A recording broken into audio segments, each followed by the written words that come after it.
that the New York Power Authority's responsibility for the Robert Moses Parkway, we received a letter from Mrs. Mamie Simonson, who is here with us today. Mrs. Simonson told us that her and her late husband Marvin were the last holdouts among the evictees on Whirlpool Street whose homes were taken and demolished by the New York Power Authority for construction of the Robert Moses Parkway. We stand here at 1619 Whirlpool Street on the site where the Simonsons' home once stood. In a minute, I'll ask Mrs. Simonson to share her story, which illustrates the destruction caused to this community and its residents by the New York Power Authority's placement of the Robert Moses Parkway as a barricade to Niagara Falls and the Niagara Gorge. The story, though, is not theirs alone. It's a story of an entire city being devastated by the actions of the New York Power Authority. The Simonsons were not afraid to take on the big authority then, and the people of the city of Niagara Falls shouldn't be afraid to do the same now. You're a trailblazer, Mrs. Simonson. They were relentless in their fight right up until the crane tore down their home, and in response they received a blunt and heartless letter from the New York Power Authority which said to this lovely lady, your home was in the way of a great public improvement, and like other people similarly situated, it was necessary for you to move.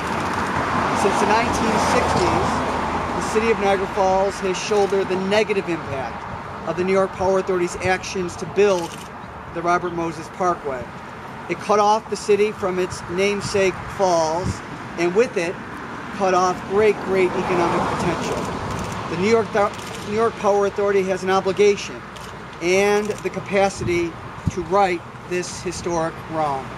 Over the past 6 years alone, the New York Power Authority and New York State have taken over $1 billion from the Niagara Power Project right here in Niagara Falls to fund operations elsewhere, including 7 states outside of New York.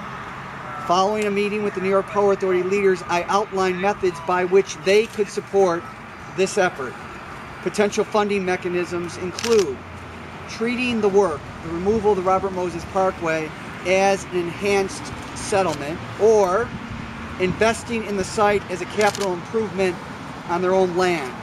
Keep in mind, the New York Power Authority owns the land on which the Parkway sits, and they finance the full cost of the construction of the Parkway.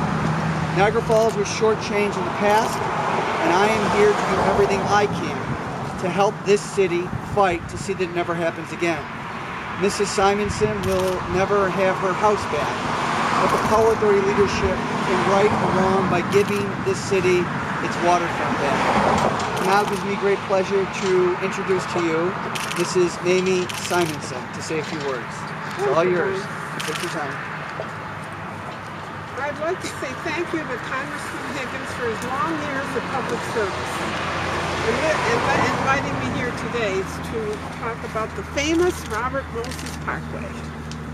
In 1959, Robert Moses, chairman of the State Power Authority, had all the homes on Whirlpool Street demolished for the Parkway.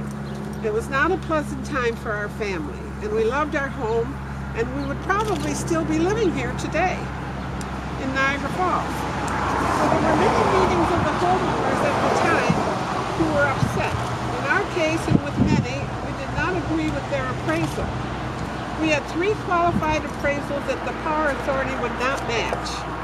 So they evicted our family on 9/11, 1959, and later we went to court to plead our case. My late husband took on the state lawyers, and we won our case and our appraisal. I still wonder how one man, Robert Moses, could have so much power. At the time, Niagara Falls was $100,000 in population, not population, 100,000 population, and now it's 50,000. The city lost so many residents and the real estate taxes that went along with the residents in the homes. And thank you for hearing our story. Well done. Mrs. Simonson, why are you speaking out now about this? Well, because when read that Brian Higgins was trying to get the State Power Authority to pay for the reconstruction of Parkway.